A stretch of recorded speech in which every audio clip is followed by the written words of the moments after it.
Некоја генерација, одбирајќи го својот пат, гледа подалеку од своите претходници, вели. А гледа подалеку само поради тоа што е на рамена на джинови, на магови кои дали преку музиката, дали преку пишаниот збор, не правеле компромиси. Вели универзитетскиот професор и поет и музичар Иван Иванов.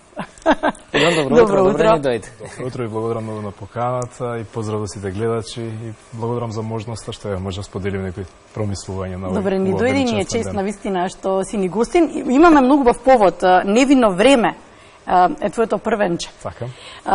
Иако лани го промовираше, да кажеме, октомври месец така беше, не ни беше на гости во утринската, но некако убаво се погоди денешниот ден 5 мај, затоа што дел кога ќе ги разлишташ страниците внатре и кога ќе ги прочиташ стиховите, веднаш се добива впечаток колку си ја сакаш татковината, колку си ја сакаш родната грудка и всушност денешниот 5 мај убаво се совпадна со твоето гостување денес во Македонија наутро. Јована, пред да одиме со првото прашање, може само да повикам и да кажам. Најважното, Иван ми донесе неколку изданија од невино време. Ќе доделиме на двајца наши гледачи, ќе ги отвориме телефонските линии, ќе го видите телефонот на долниот дел од екранот, ќе се јавите во режија, сакате во живо, сакате во режија да ги оставите податоците, ние ќе искомуницираме со колегите, ќе ни кажат и доколку имаме и некои за во живо, ќе се промоветиме, доколку не ќе ги добиеме податоците на двајцата добитници. Јована, повели. Кога Александар Русјаков те праша што мислиш за мојата поезија, ти велиш поезијата не се мисли, туку се чувствува. Која беше инспирацијата за невино време? Кои се тие чувства? Па, знаете како, јас тоа постојано го нагласувам, дека невино време на некој начин е една интимна исповед на еден врсник на татковината, 30 годишен, што излезе токму на 30 годишен. 12 дена си роден по прогласувањето на независност. Така, 12 дена по прогласувањето, да. Рака под рака некако растевме, созревавме со Република Македонија и ги чувствувавме сите тие предизвици, искушенија, убави моменти, тешки, тажни моменти, дошло овие 30 години. И главниот акцент е секако родолюбивиот мотив, бидејќи самата збирка е поделена во 3 циклуси и е на некој начин на хронологија на едно мое лично време, меѓутоа и одсликување на едни настани, на едни потешкоти, на едни предизвици со кои нашата татковина Република Македонија се соочуваше во последниве години.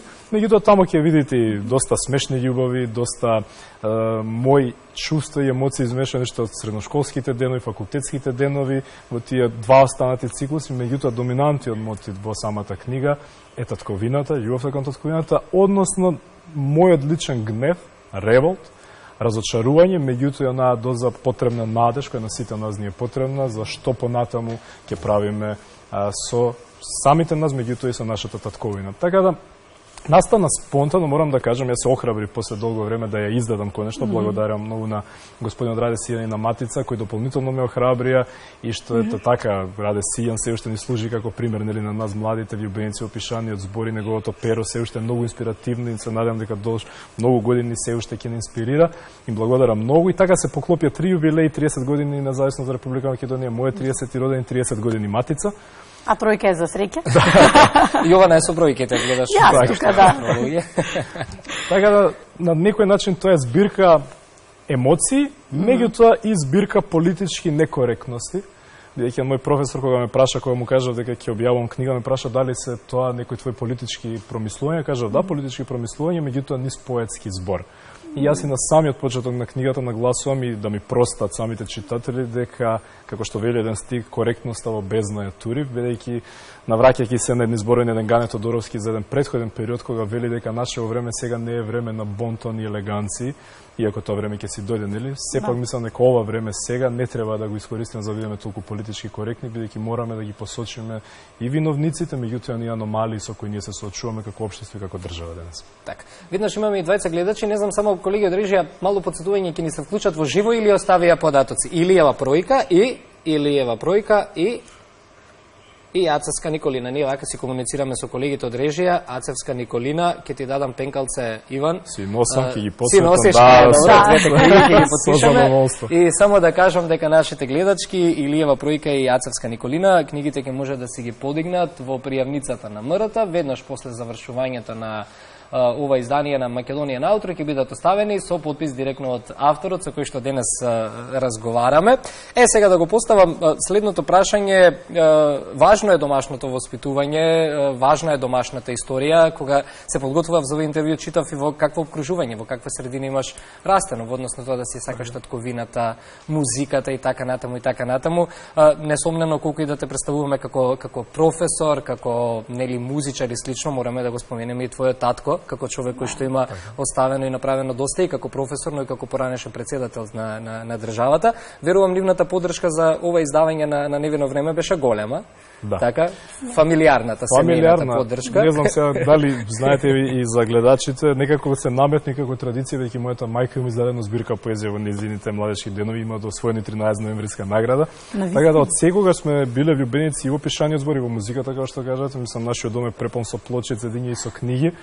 Кои не фаќаат прашина, туку секојдневно се конзумираат, бидејќи ни го благородуваат нели животот, бидејќи сите тајни, се што треба знаеме скриено некаде во некои книги, во некои плочи и слично. Така да поддршката беше многу голема, пред се бидејќи во мојот академски аспект и во мојата академска наобразба, мојот татко ми беше навистина вистински академски ментор, меѓутоа од друга страна тој мој животен ментор, кој едноставно сите тие поуки, целата таа родолюбивост, сите тие премрежија, поуки од минатото, негови визии за иднината некако беа оној главен момент во моето образование, а секако и другата страна мојата мајка која безрезервно ја даваше целата незина поддршка и мајчинство и секогаш настојуваше нели да растам во една нормална средина, во една нормална држава на крајот на денот, нели со сите нивни обиди, сите нивни акции што ги правеле низ минатото и дела, така да поддршката од семејството на вистина ми значеше премногу, меѓутоа не само за издавањето на оваа книга, туку во целиот мој живот. Затоа морав да го наметнам и ова прашање, иако не ни беше предвидено, ма знам дека гостинот немаше да забележи за тоа, бидејќи позади секој млад човек мора да стои успешни родители, успешно семејство во секој поглед. Се разбира, кога ќе кажам јас дека се доаѓа од дома, буквално се доаѓа од дома. Споминавме, додека се подготвувавме за разговорот во неврзан разговор, нели дека има и символика невино време. Така. Која е символиката на невино време? Зошто невино време? Многу често ме прашуваат за името, дури ми беше неколку пати напоменато како можеш да го дефинираш ова време во кое живееме, баш како невино време. Меѓутоа јас тоа постојано го повторувам дека времето не ни е виновно за ништо. Времето е навистина невино, но не и наивно. Бидејќи на крајот времето ќе го има последниот збор и последниот суд. Меѓутоа, ние луѓето сме тие што или го сквернавиме, или го подобруваме, или го манипулираме времето, кое нели се уште не ни доразјаснето како категорија, него како метафизичка нека концепција.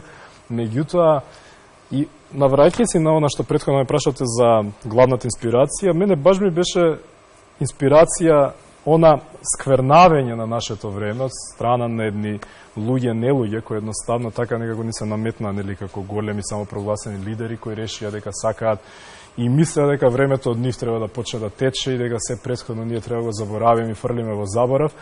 И главната провокација за настанување на оваа книга беше токму она што они го создадоа или осквернавија. Меѓутоа, јас кога ја пишував самата книга и кога ги собирав сите тие песни од стари компјутери, телефони, нотеси и слично, немав идеја како би сакал да носи наслов мојата збирка. И кога седнав и кога испрочитав подоцна, некако сам се наметна самиот наслов, бидејќи навистина таа хронологија на тоа време изминато пишано во таа книга е невина. Меѓутоа, сите ние со наши најразлични действија, активности сме допринеле или да го подобриме, или да го расипеме времето во кое живееме. Меѓутоа, и самата книга си ја носи она компонента на надеж, дека она време што доаѓа, она време што треба ние да го оставиме макар малку подобро од претходните генерации, ние на располагање, ние на дохват, само треба да се охрабриме и треба да имаме јасна визија каде сакаме да одиме и кон каде се насочиме. Да, велиш дека преку Рацин, Вапцаров, Караманов ја имаш спознаено душата на нашиот народ. Сега да кажеме дека во самата стихозбирка, освен емоции, нели, поврзани со детството, семејните корени, сепак преовладува некако љубовта кон татковината, па така и се наметнува прашањето како млад човек, кој е твоето генерално мислење, дали ние како млади, нели на страна од сите работи кои што се случуваат и како процеси, дали ние како млади, како генерација, сите овие 30 на години, заборавивме да си ги вреднуваме повеќе нашата традиција, култура, нашите дејци од историјата кои што оставале вакви, еве во конкретниот случај, стихови на кои што денес се гордееме. Треба и ние како млади повеќе да го дадеме нашиот придонес, како во твојов случај. Верувам дека, знаете како, дош последниот период, некако видовме дека постоја многу срамни обиди за ампутирање на нашиот дух, за сквернавање на нашето национално чувство. Меѓутоа, историјата не учи дека ниедно црно сценарио никогаш не се остварило до крај. И дека тоа се само искушение и циклуси, јас навистина верувам во таа циклус, защото дека сега сме, некако живееме во еден период на голема криза, а кризата нема да биде перманентна. Мислам, полека доаѓа едно време на катарза, на кој навистина верувам дека ние повторно ќе се вратиме нашата национална свеста, за нашата национална припоност, љубовта спрема татковината, спрема Република Македонија, и дека ова се само едни осцилации, едни циклуси, дека еве сега полека, тоа е мое лично мислење, дека го допираме ако не го допревме дното, меѓутоа нашите нели политичари, нашата елита постојано ни кажува дека и ни докажува дека и под дното има дно и како ние секојдневно допираме некое ново дно. И сметам дека сето тоа што се случува и она како што ние еве денеска имаме величествен прекрасен ден, така јас сум многу загрижен како ние, кога велам ние сега направам само една дистинкција, сепак сме ние граѓаните што верувам дека се уште ги чувствуваме оној дух на непокор, на вреднување на она што е навистина македонско, што треба најљубоморно да си го чуваме она што ни е најсвое, како што е прочем и денешниот ден и вчерашниот ден или одбележувањето за годишнината од најголемиот деец, тој Гоце Делчев, а од друга страна ги имаме оние нели властодржците кои некако како да сака да фрлат се тоа во заборав и да се оддалечиме ние од она чувство национално припоност и гордење, патриотизам, еден наш дух што го негуваме. Меѓутоа, она што го прашате ви околу дали забораваме и некогаш, знаете, паѓаме по тие искушенија, има прекрасна реплика на крајот на до Балчак на Стове Попов, кога двајцата комити разговараат и кога помладиот, кога пред да го направат на херојски чин, ќе го праша, мислиш дека никој ќе се сети на ова што го правиме сега? И Сашко Коце, нели, глумејќи го комитата, вели ќе заборават, па ќе се сетат, па ќе заборават, па пак ќе се сетат.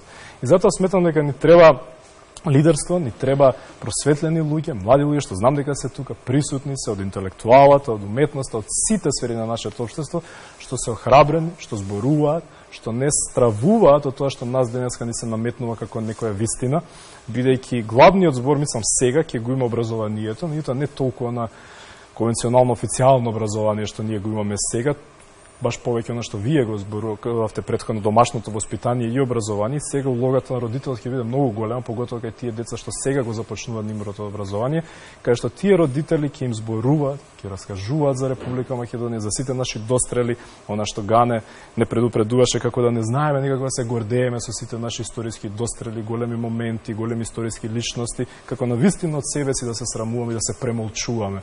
И затоа сметам дека настрана од ова образование, наше конвенционално, кое некако сакаше да го фрли Кочорацин во забора, ставајќи го во изборна литература во 9-то одделение, или имаше луѓе кои се дрзнаат да не ги воопшто да не ги споменуваат последните стихови од кога е љубов Деница на Петар Андреевски, каде што љубовта на татковината се поистоветува со љубовта спрема жената, и сите оние стихови на Гане Тодоровски, Петар Андреевски, Анте Поповски, Вапцаров, Неделковски што се споменати нели низ моите интервјуа што пред малку ги посочивте, како да сакаше некој да ги тргне во заборав. Меѓутоа, мислам дека сега родителот и онаа колевка на јадрото дома ќе го има главниот збор, бидејќи жалам дека ова наше денес, иако припаѓам на академската заедница, ова вака структурирано образование што сега го имаме, знаете го сега да уништите на држава, уништите го образованието пред се, некако како да губива тој ентузијастички дух и љубопитноста кај младите луѓе да трагаат по вистината.